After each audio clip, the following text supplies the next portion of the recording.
मराठा.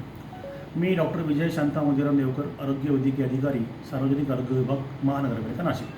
8 दिवसापूर्वी ठाणे महापालिका यांच्याकडून आम्हाला एक तक्रार प्राप्त होती की मालती IVF सेंटर जे नाशिकमध्ये नोंदणीकृत आहे याचं प्रमाणपत्र ठाणे महापालिकेच्या आणि बदलापूर पोलिसांच्या टीमला तिथे एका अनधिकृत सेंटरवरती सापडले होते.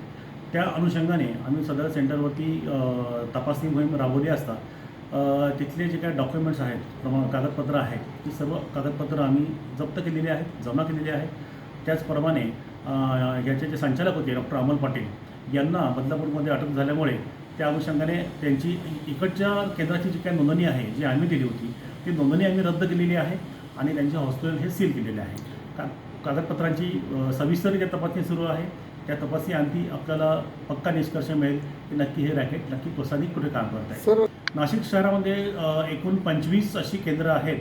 तर या अशा 25 केंद्राचे रिपोर्ट्स आम्ही नियमित घेत असतो. रिपोर्ट्समध्ये काही अनियमितता नव्हती आणि नाशिकच्या सेंटरविरुद्ध अजून कुठलीही तक्रार आमच्याकडे प्राप्त नाही आहे.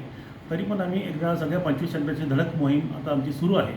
याच्यामध्ये आमचं वैद्यकीय पथक आम्ही तयार केलेलं आहे. यात प्रत्येक केंद्राची सविस्तर तपासणी करत आहे.